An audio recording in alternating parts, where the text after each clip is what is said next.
Check, check. We'll try this again. Hopefully, you guys can all hear us. Jeremy Werner, Derek Piper, here live at State Farm Center, where Illinois wins a basketball game by 21 points, 68-47 over Alabama A&M.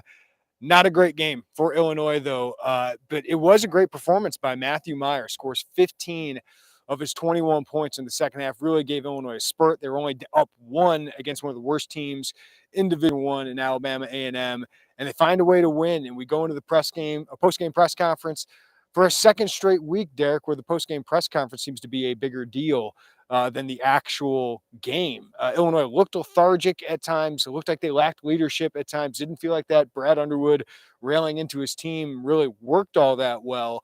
And they looked unconfident at times and felt like this could be a team at the Crossroads, but that Matthew Meyer was able to will them out of it. But you kind of ride a roller coaster with Matthew Meyer. Sometimes it can be really fun and thrilling, like it was against Texas, like it was today.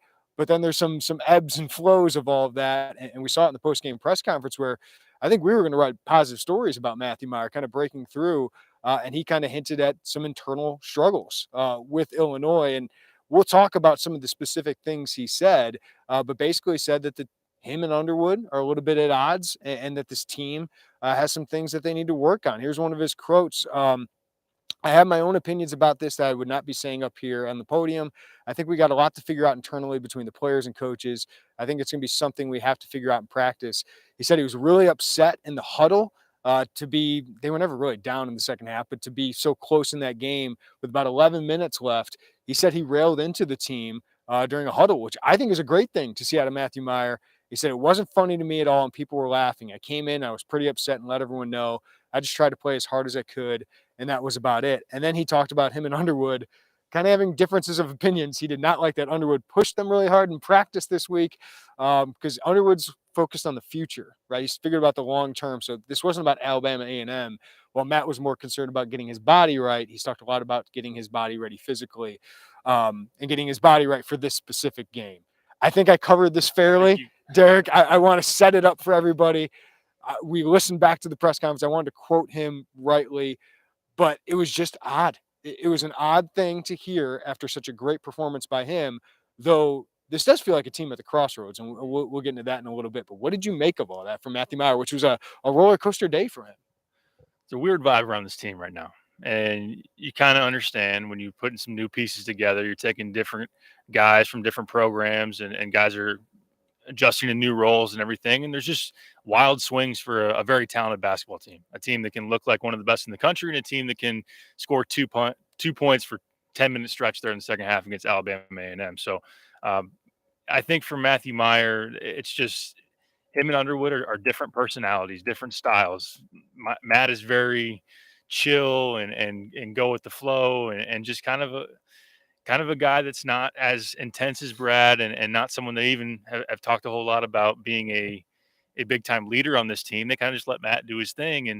And on the other side, Brad, obviously very intense and demanding and get after you for sure after the last game against Penn State. So I think it was very telling about some of what's going behind the scenes. Now, Matt said he doesn't want to dive all the way into it. I asked Terrence about it as a follow-up. He said, we'll let you guys know what's really going on once we figure it out. But yeah, Terrence kind of felt like he was caught off guard because at some point Joey followed up with, is this team at a crossroads? He said, well, I don't want this press conference to be a downer. And even Matt said, yeah, I think I'm bringing down the energy. But Matt is clearly upset about something.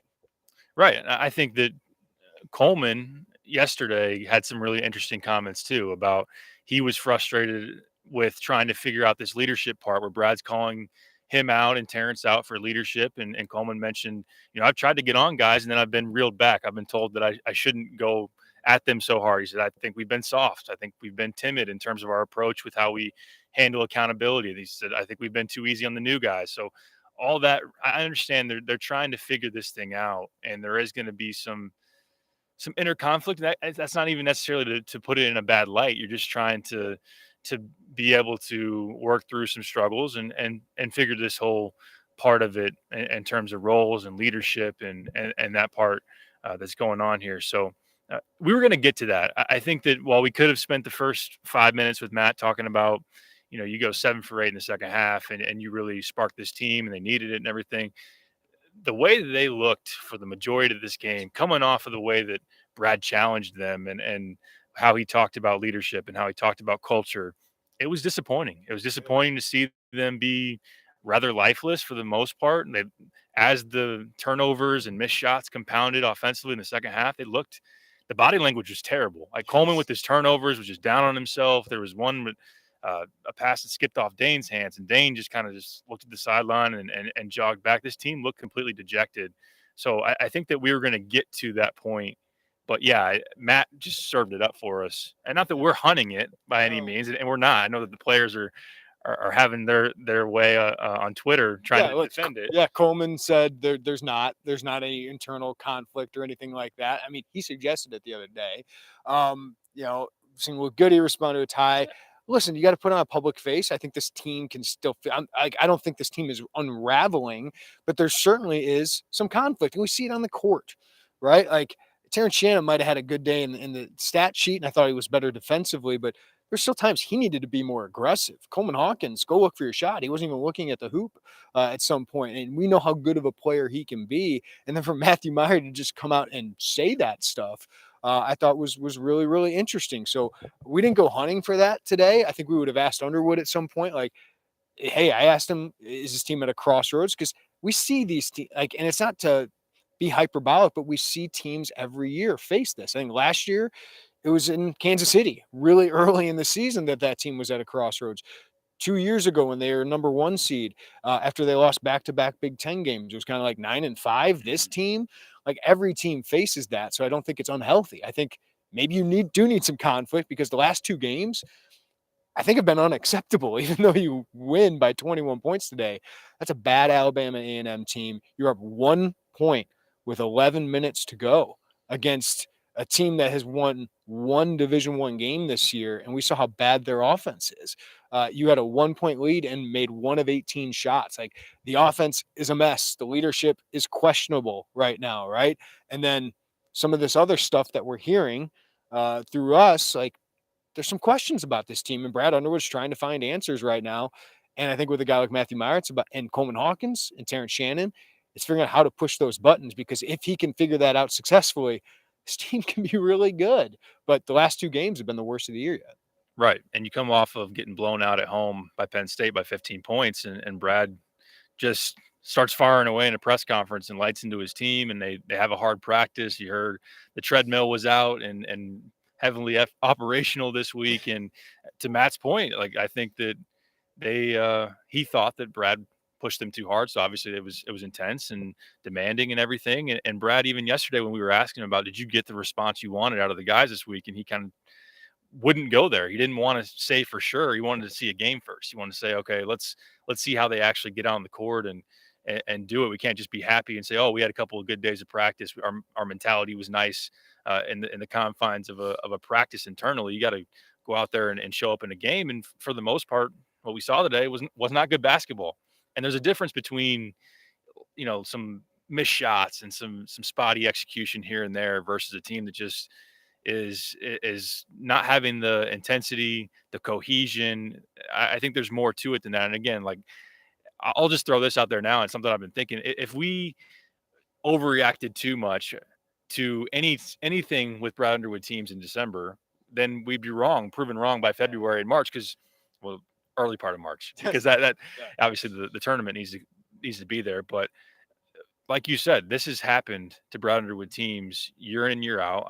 I said after Penn State, like usually we're having this conversation after Missouri. Like it's usually a bragging rights game where Illinois gets out toughed and doesn't care about this game as much as Gonzo teams did. And then we have that conversation. Brad goes off and it simmers over Christmas. And then there's a change and a pivot.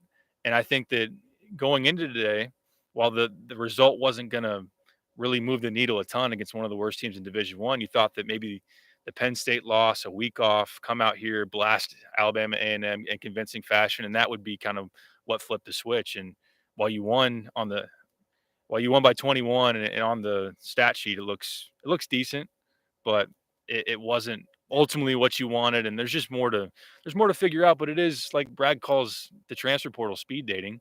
If you're going to speed date and then get married, and then you're going to throw it all together, and you're not going to have, the pillars of the household like Trent Frazier and DeMonte Williams and those guys to really, Yep.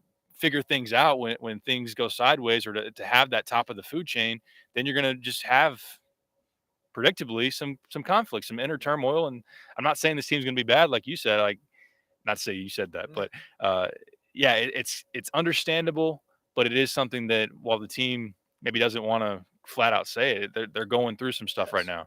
Yeah, like they're going through like, hey, have you ever been in a marriage?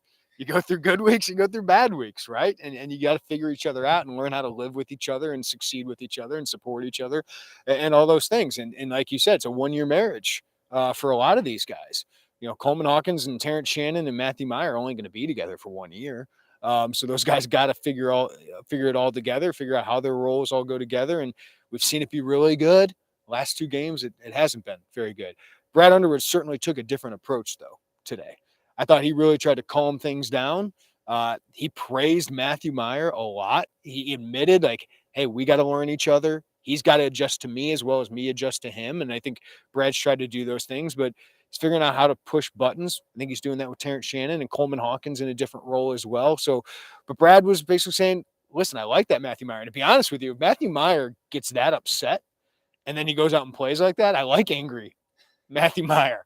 Angry and hungry Matthew Meyer, because he's fasting again still. Yeah, he's hungry out there. And listen, they seem to have some odds about that, because does Matthew Meyer have, like, I think they're worried about, does he have the energy to get through a game? While Matt's just like, I feel good, so I want to play good.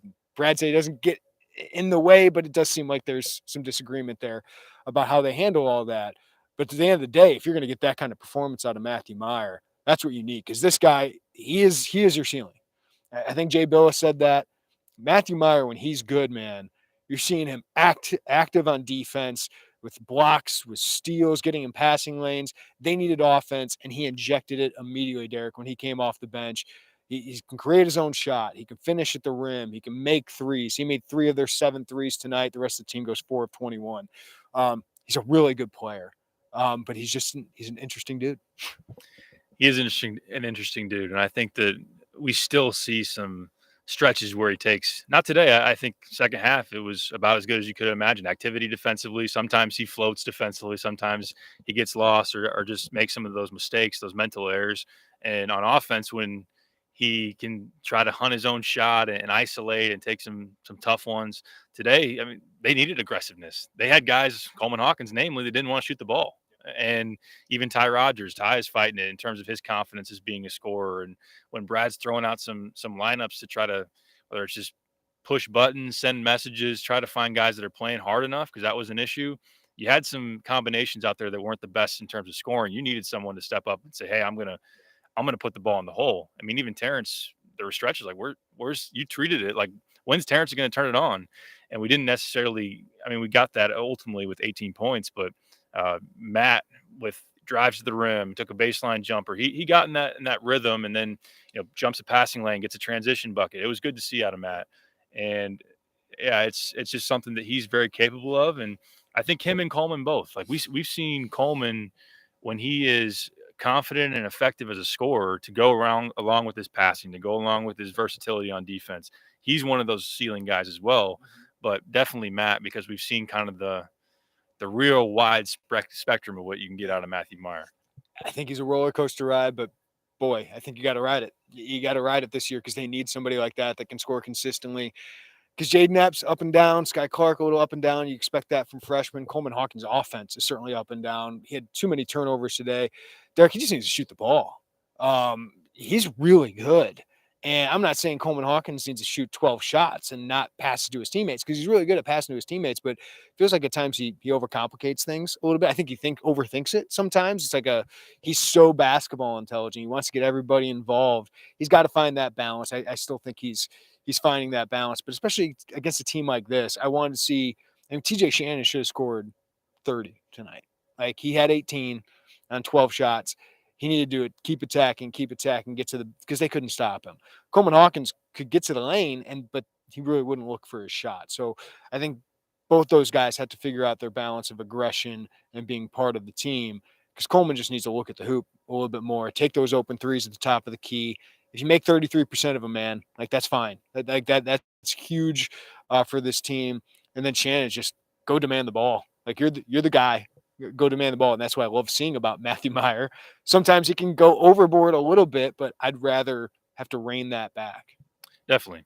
And I know Brad mentioned even going into this game that he was trying to get more looks for Terrence within the offense and trying to design some stuff to have him put in good situations, because there's no doubt like what he's shown early on this season that teams are keying off of him for sure. They're trying to pack the lane. They're trying to understand like, okay, if we're going to slow down in Illinois, the first thing we're going to do is try to take Terrence Shannon's left hand away from his downhill drives and whatnot. And the 3-pointer hasn't been consistent since, especially since he took the shot to the eye against Maryland. So he has to, but at the same time, we've seen when really good players are, like Io or Trent, when they know, or even Kofi, there are going to be teams that are going to double down on you, that are going to try to really just take you away. And the great ones are able to score anyway and able to get it going anyway when their teams need it. So Terrence has to be able to do that for this team. And with Coleman, there's just been a frustrating stretch of he'll have the ball at the top of the key and he's got some space and he doesn't want to shoot. He wants to pump fake. And I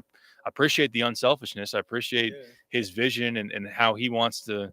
There are times where the ball doesn't move nearly enough in the offense. You see, there's a handful of examples per game where Brad just yells, "Move the ball." Coleman will do that, but he's passing up some looks. Now his 3-ball has not been nearly what it was in the opener. He hit 5 threes, and then I think the thought in my head was like, man, nothing's going to hit 5 threes a game. But if his 3-ball's taking this kind of a stride, it's a first round draft pick. Since then, he shot 25% from 3.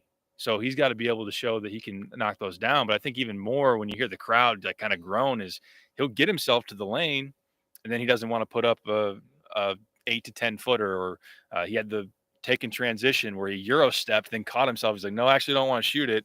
Held it, got called for a travel. And again, I think that his body language today and just kind of he couldn't snap out of it fully as far as the frustrations. And we know he's capable of more. And Brad got on him. I mean, when he was passing up shots, Brad wanted him to shoot the ball.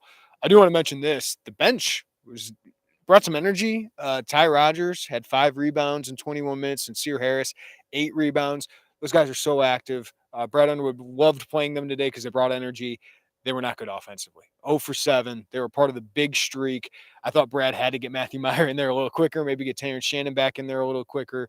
But I think he was sending a message. But part of that was they couldn't score with that group on the court. RJ Melendez was on the court, I believe, at that time. And he suffered a shoulder injury. Brad called just a bruise.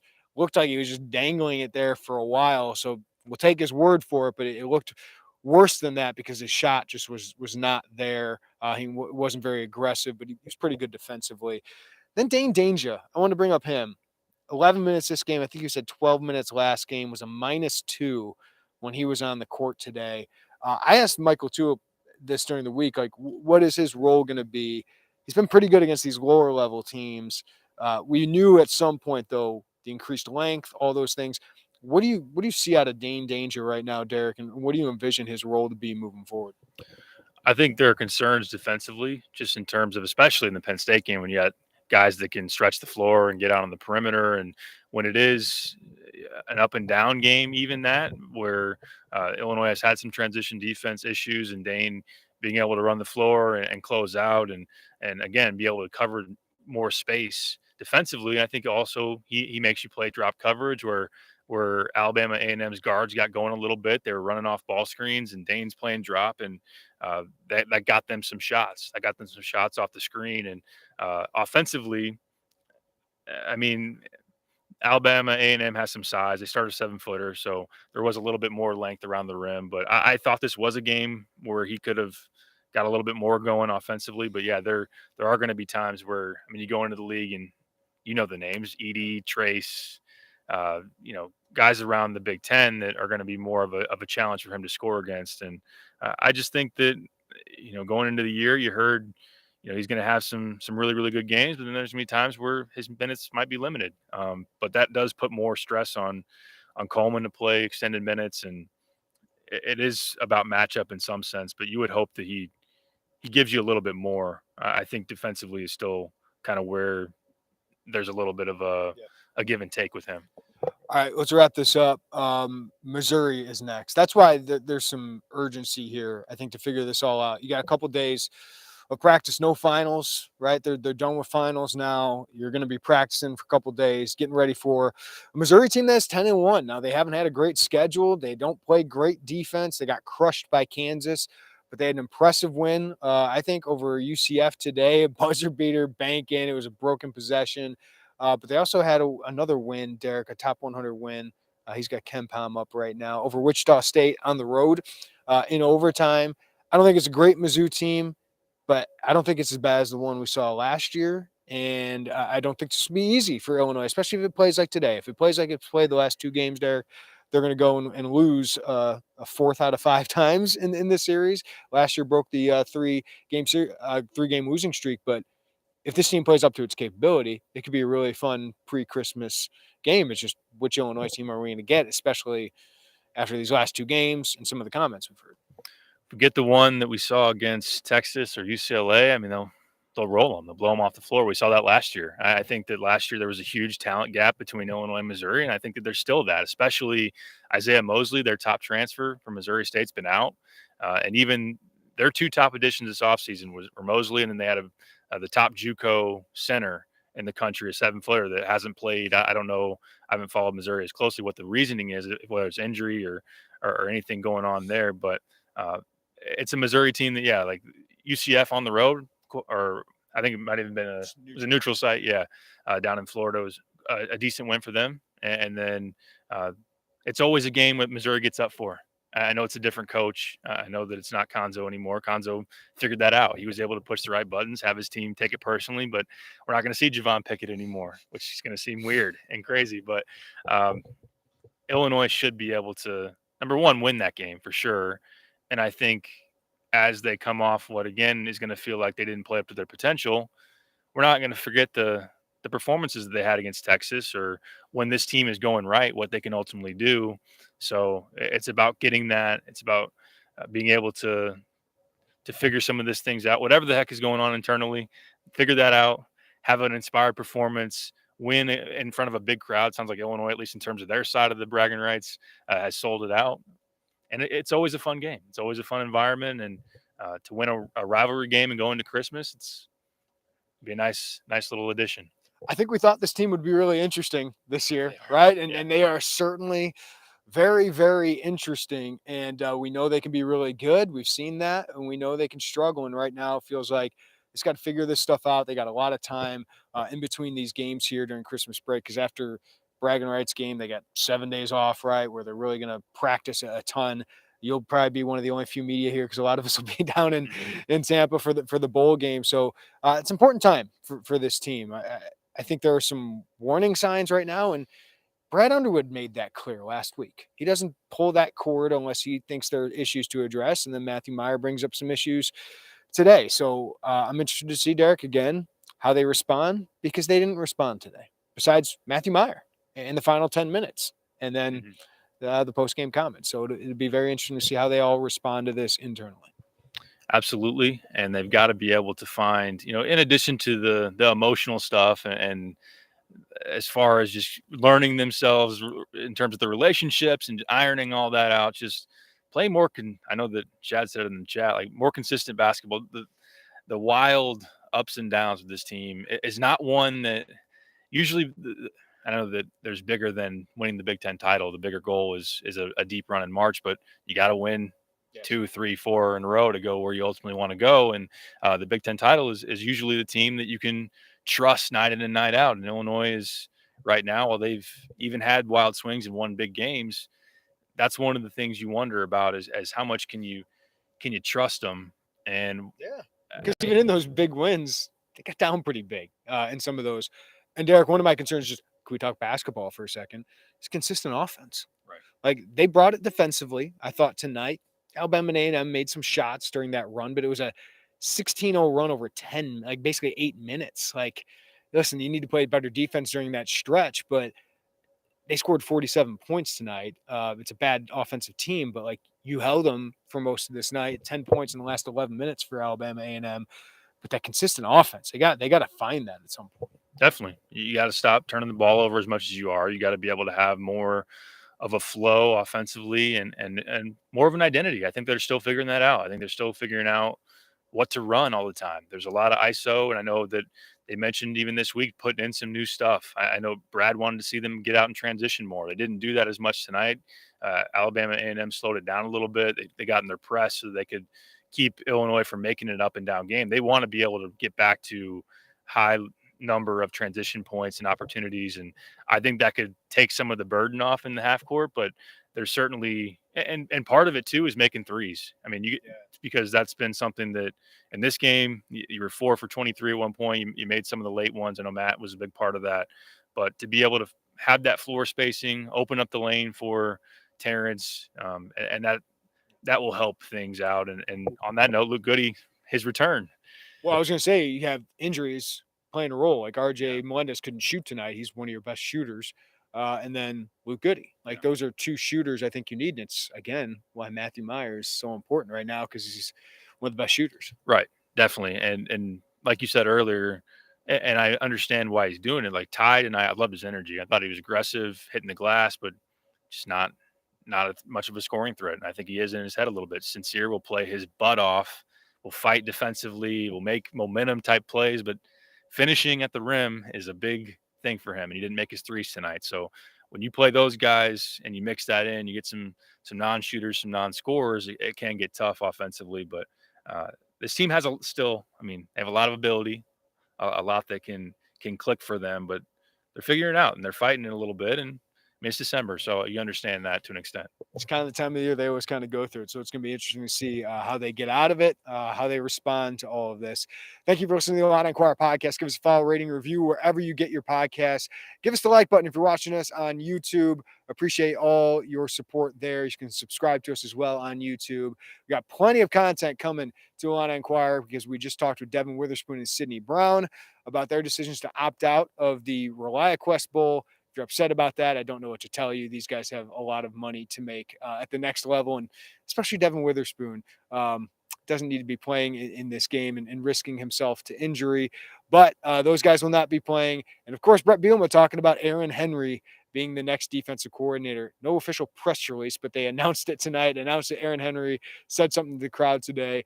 So that was really cool to see. We got plenty of content coming up at IlliniInquirer.com. So thanks for listening, and we'll talk to you guys next time right here on the Illini Inquirer podcast.